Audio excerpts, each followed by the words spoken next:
Alrighty then, Kansept. This I have never put on my camera before, and this is like second time around or this or that, because they came out in titanium, and they had a full Moku Tai one, they had, you know, micarta. Here's G10. You can choose this knife in like a billion different materials, okay? $70, okay?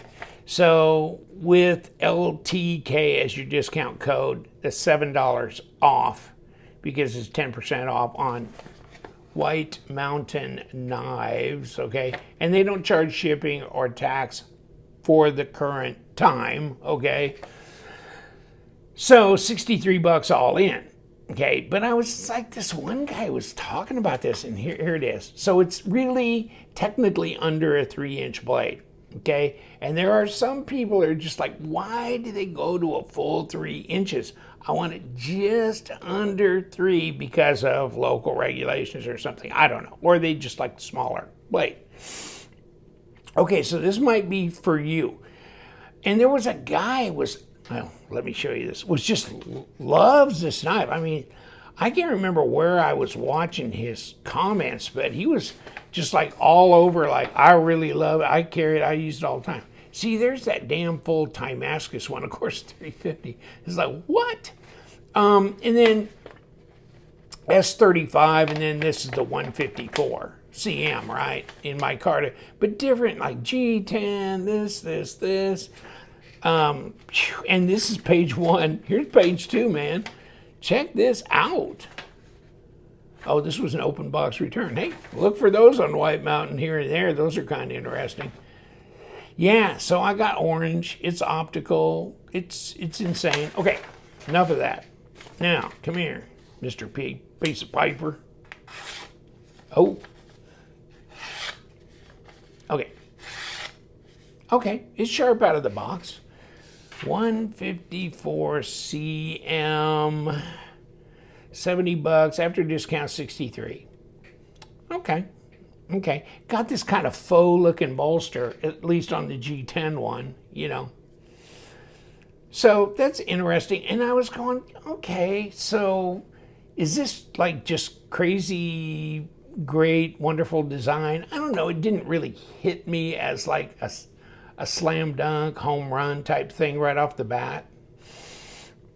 I was going, but why are people really liking this? And then I noticed, well, it's a Lundquist design to begin with. So there you go, the Reverie. And model number 2025 Alpha 3, right? And deep carry pocket clip, right hand only. Good, thank God.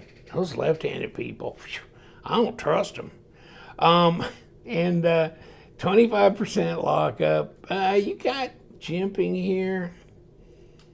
Release, let it drop. There it is. And you got jimping here. You got jimping here. Of course, you need it up here for the front flipper, right? And then up here for handling. And then if you noticed here, look at how nicely crowned this spine is. Okay, it's stonewash. But I like G10. I do. I used to not really like it that much. I wanted everything titanium, blah, blah, blah. The good thing about my taste, now curving back towards like micarta and G10 and stuff, is because they're usually less expensive too. But, you know, titanium, damn, I'm just so sick and tired of just everything causing snail trails. Any little mark, anything, you know what I'm saying? If you got a ring on your hand and you're handling a titanium knife, I mean, just anything, right? So it's like you go to Blade Show in Atlanta, shit, you better take your rings off, you better take all your crap off, because, you know, you touch a titanium knife on some guy's table. So, no, this is good. This is like drop it, slide it around, who gives a damn, and here it is. And it's a liner lock, so the front and the back look the same. It's not like, oh, the front is G10, the back is titanium. The front is got micarta inlay, the back has got no inlay at all, or whatever. It's the same. That's good. I like it. Like I said, deep carry pocket clip, that works well.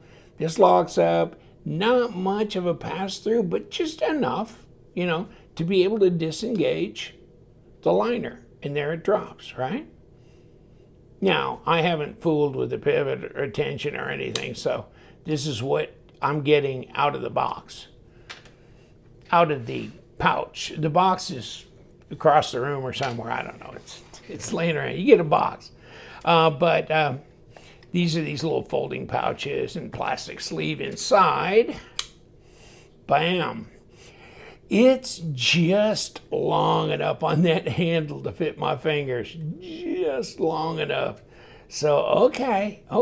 Now, one thing I'd have to say, I'm not sure that I love this necessarily, but it works. It's very functional, okay? Now, if you just look at the blade shape, I like that. I like the blade shape. Oh, how much does this thing weigh? Come to think of it. 82 grams, coming up on 83. Let's roll back around to ounces. Under 3 ounces, 2.92. Okay. And, by the way, where is my tape measure? Okay, yeah, it's less than 3 inches, officer. I'll promise you. And, so 75 millimeter, 7-inch overall, 17.5 centimeters. So, okay, a 3 and a 7, basically. Pretty common size. It's got a back spacer, and then it's got a little area for a lanyard to wrap around, but it's cut away as opposed to putting a hole through the back spacer and tubing the lanyard hole. It's the opposite. So, interesting. I think ceramic bearings on this, but we'll take it apart, take a look. But 11.6 millimeters, 0.45, not very fat.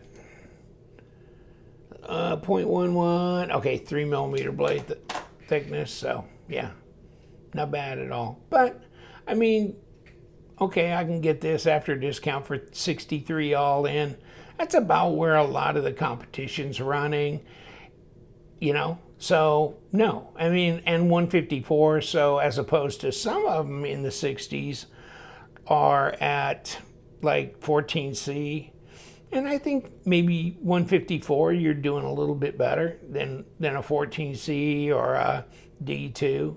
But it depends. Everybody's got their own likes and dislikes. You got liners here, and they're not nested, and they are skeletonized. But like I said, ergos are good because I can get all my fingers on there. Blade shape is nice and very functional and usable. Reverse grip is comfortable as well. And it drops away, okay?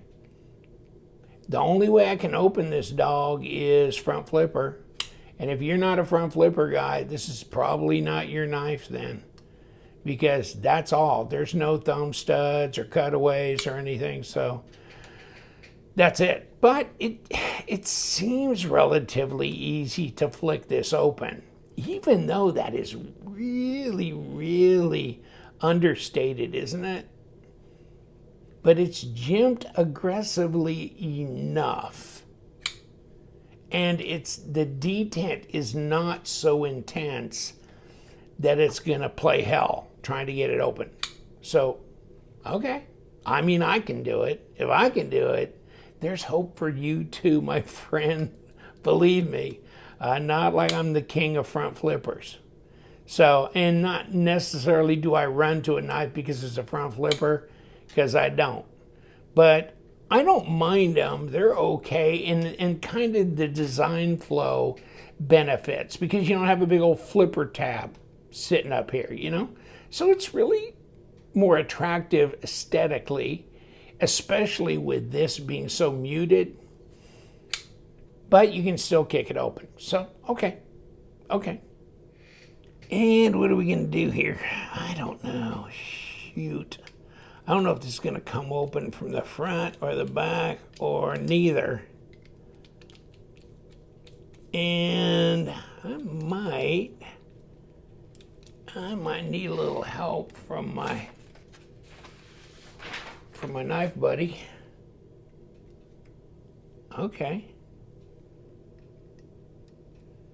And let's see what we got here. Yes, I did need some help from my knife buddy. Ooh. We're turning. And I'm...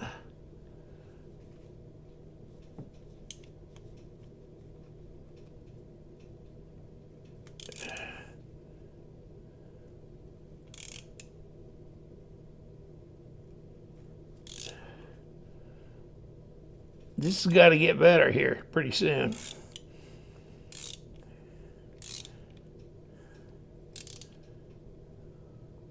Okay. So it should have come apart at the front. Okay. Somebody, let me take a look at that.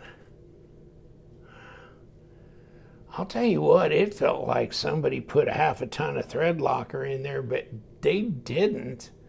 But wow, it was there. It was there to stay. Oh, let me get my little number 6. Yes, okay. So let's see what this is like, because these are interesting body screws. I mean, they're not up near the top going through a backspace or a standoff or something like that. So that makes me wonder. And you know what? The longer one is at the back and the shorter one is in the middle of the scale. And that means, yeah, okay. So here's the G10 scale. And of course, underneath we're hiding a couple more screws that have got to come out on the body, okay? That's usually because, you know, usually you got some screws going through an area like this. If you don't see them on the very front, then you know you might have some internal ones to deal with. Okay, these are little short guys. Let's see if they're the same length. Let's hope they are. Okay, they are. Okay. Now, we can remove this liner, and let's see if we can. Okay. All right, Skeletonize Liner, and that's off. Okay. And there's our, this is our presentation. Right there, Skeletonize Liner. Next, and ceramic bearings, yes. And pull this around, and we got ceramic bearings on both sides. Okay, there they go. Check them out. That's what they look like. Seen them before like that. Okay, looks pretty clean. Got an internal blade runner that runs on this track, and then this. What were you all about? Must have been that there wasn't a lot of thread. Well, there was stuff down there, wasn't it? And that white, I think that's pretty strong stuff normally. Okay, but you can get to it from the front and the back so you can break it away, but that's more than I would have wanted. Okay, so remember, presentation was our side with the screw, and here's the ceramic detent ball, and of course this is skeletonized as well, and then of course there's your G10 little backspacer wrapping around here, and it's good. So we got to jack this thing back together. What are we gonna do? Put this baby back in there. Come on. Okay, now, wow, they did put some stuff in there, didn't they? Well, it ought to stay shut once I wind it shut too, because there's still a goodly amount in there. Okay, kick it, compress the lock bar, and come on.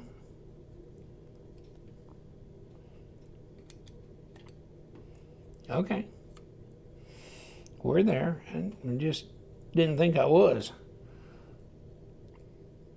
Okay, now we got this, but then of course we got internal little doggies right here that we got to put in like this. Yeah, come here, one at a time, I guess. Come on, come on. Well, I got magnetism, don't I? That's good. Nothing wrong with that. Now, am I unscrewing this while? No, I'm not. Okay, good. All my other bits are in the bin back up in there. Okay, so you guys happy? Kick you over and like that. Now, here's our number 8, and I don't know if I'm going to have assistance holding this in place. Come on, let's all the way back. Okay.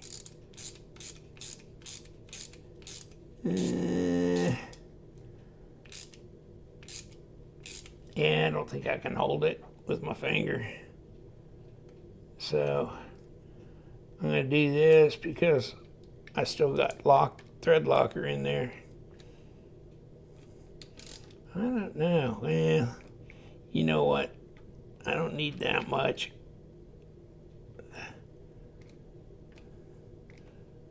I'm going to leave it like that. Let's see how that feels. And the longer screw at the back. Okay. And the shorter one right in the middle of the scale. Right here. Okay, just like that.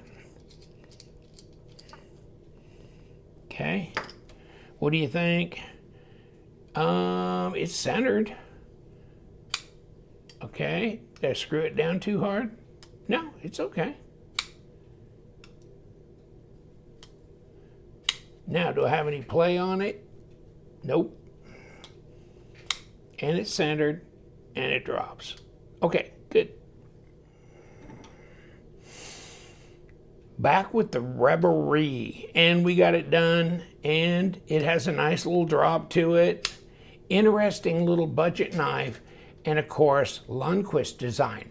And they're doing a lot of collaboratives, and that makes a lot of sense. I think you're going to be more successful doing that, you know, and like the Predator K Max ROM design, and this is the, oh, it says the name right here, Predator, okay? And this is a crazy cool design. And then even the Hex, look at this. And of course, where do they got yours? Ostapel, you know, Polish designer, well, custom knife maker actually.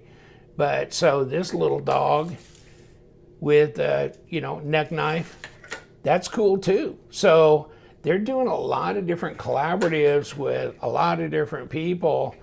And I think that's why they are getting the kind of attention that they're getting. I'm going to leave you to it. We do love them knives, you guys. Stay sharp.